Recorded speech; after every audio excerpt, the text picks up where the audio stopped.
Hey, this is Mike McAdam from GenX Guitar. Today we're doing a top 10 countdown of the best Randy Rhoads riffs of all time, so stick around.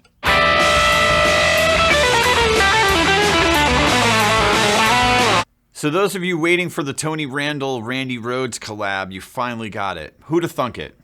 Anyway, I was out of bow ties today, so we have a polka dot regular tie and some Randy Rhoads riffs on the guitars. Let's see how they go together.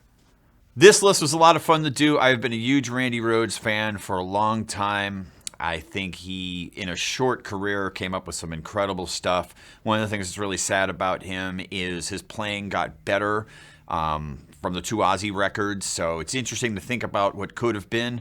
But thankfully, he left us with some awesome tunes, and we're going to go through some of them today. So we're going to start off with the first song that I ever heard Randy Rhoads play on, and probably the same for most of you. This is I Don't Know from the Blizzard of Oz album. I remember the first time I heard this, some guy was cranking this on his radio next door, and I thought they were yelling, I love you.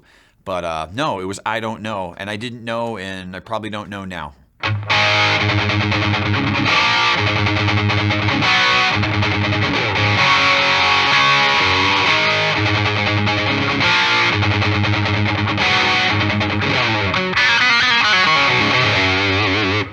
So that was I Don't Know from 1980's Blizzard of Oz album. I really love that song. It's great dynamics in the middle section where it just kind of comes down and then the song explodes again. But it's just such a great intro with that classic riff that just takes you right in. And, you know, I give them a lot of credit because Ozzy was coming out of Sabbath and they needed a really strong opening record, opening song to just kind of get things rolling. And that song does that really, really well. So the next track we're going to do is SATO from the Diary of a Madman album. This is the riff that's in the breakdown, bridge if you will, before the solo. And I love this riff. It's so powerful. It's one of those things where in its space, I'm not sure it was a riff that was going to carry a song, but it's just a great little twist in the middle of the song. And it goes like this.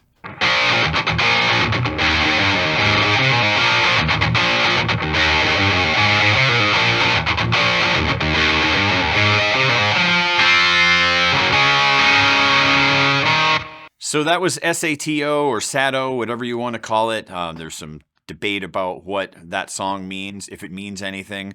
All I know is the riff in the middle means a lot. Very cool. I love that crunchy, compressed sound he gets out of it. And it made my top 10 and hopefully it made yours.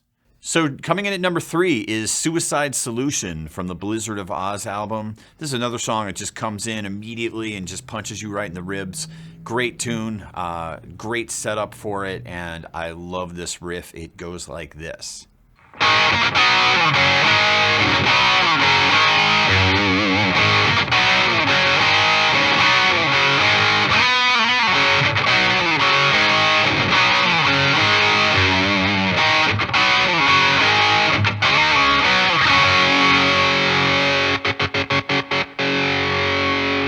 So that was Suicide Solution from the Blizzard of Oz album. I couldn't help myself by jumping into the little tribute live solo thing, but whatever. That's how it goes.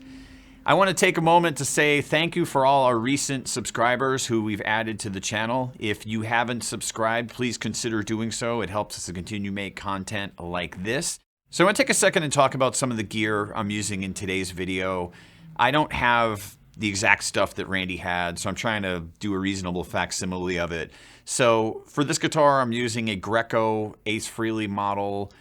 It's like the Budokan guitar, and it has pickups that are DiMarzio Super Distortion types in there. Has more of that crunchy Randy Rhoads type of sound that comes in handy. For my amp, I'm using this Mesa Boogie Rocket 44. I have a review of that in another video if you want to check that out. And I'm also using an Ibanez Tube Screamer, not really for gain, just to compress it a little bit and tighten up the low end a little bit. So coming in at number 4, this is Believer from the Diary of a Madman album.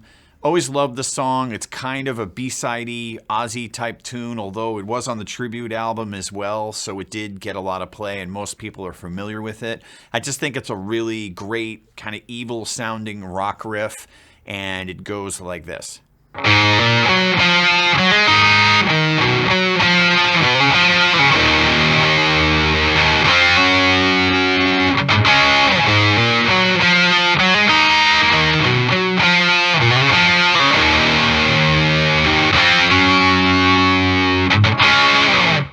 So this song is so cool, I'm actually going to include a second riff from it. I don't know if I would call this. There's kind of a bridge and then there's this part. I don't know what to call it except really cool. So I'm going to play this part as well.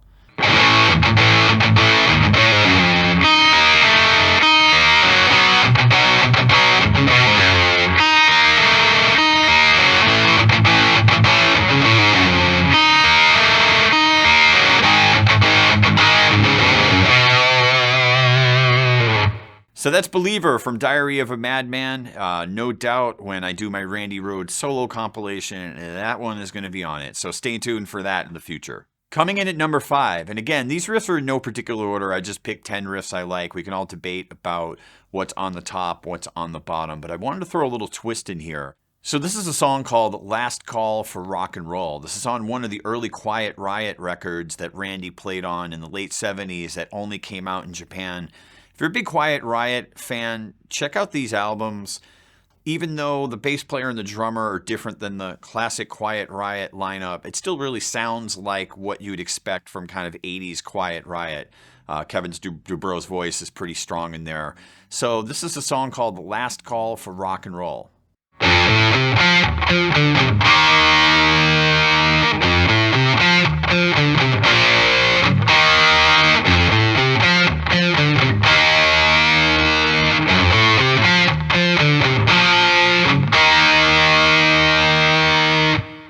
So that's a really interesting track because you get an opportunity to hear Randy kind of in his infancy before he really put it all together in Ozzy. So if nothing else, check out those albums if you haven't heard them, just from a historical perspective. It's really stunning how much his playing improved in a short period of time, even from Blizzard of Oz to Diary of a Madman. But if you go back and listen to those Quiet Riot records, he was not the fully formed player that we would hear on those Ozzy records. So number 6, this is from 1980's Blizzard of Oz album. This is Revelation Mother Earth. And spoiler alert, yeah, there are 2 riffs in there because I just couldn't pick one. So we're going to get 2 on this one. It goes like this.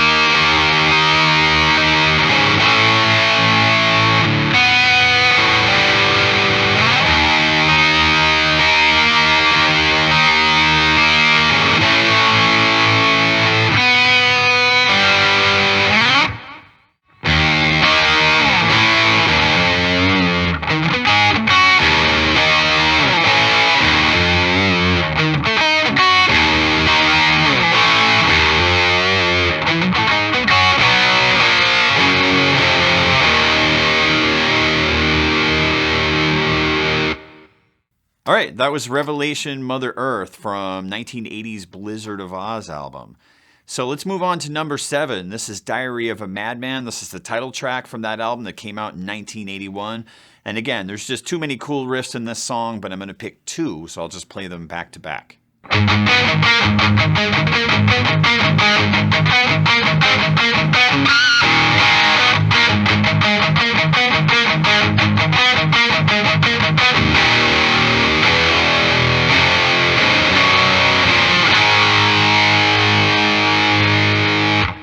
Okay, so this next part is towards the end of the song, and who thought a 7th chord could sound so heavy?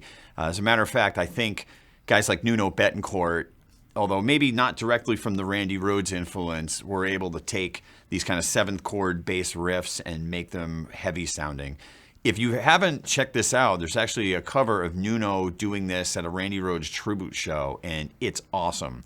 You know, Nuno really puts his own stamp on it, but you could really hear how much of a fan he was of Randy.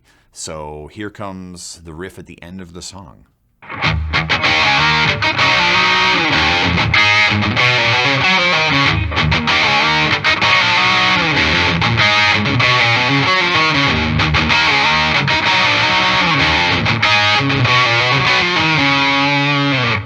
That is a awesome riff. I'm not sure how he came up with that, but he did, and we're all better off for it. Number 8. So this might be the first song you ever heard from Ozzy. If it isn't the first, it's certainly the most famous, and there is no way I could keep it off this list. This is Crazy Train from 1980's Blizzard of Oz. If you feel like you're at a football game, you'll really feel like it in a moment.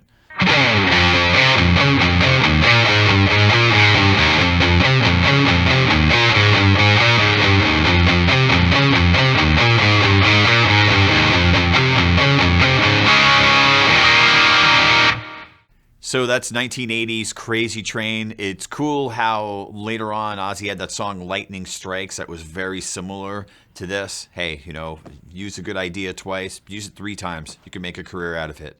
So on to number 9. We're down to 2 riffs left. This is from 1980's Blizzard of Oz album. This is Steal Away the Night. This is such a cool syncopated riff. There's a little coordination in the hands, and this is just a great riff that Randy came up with, and it goes like this.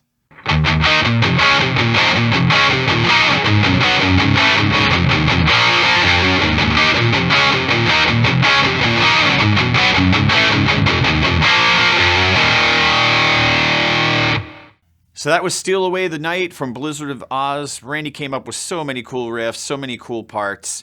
Could easily done a top 20 on this, but we're just going to stick with 10 for now. So we're coming down to our last choice. This is the number 10 riff from our top 10. This is the bridge riff to Over the Mountain. This is just such a cool riff. I could have easily put the main riff in here, but I just thought this was a nice little departure, and it goes like this.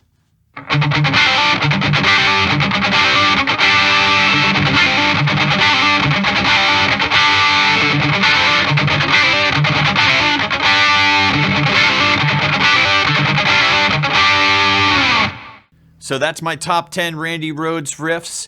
If you have some you think I may have missed, please leave them in the comments below. In the meantime, please subscribe, like, comment. We really appreciate it, and I will see you in the next video.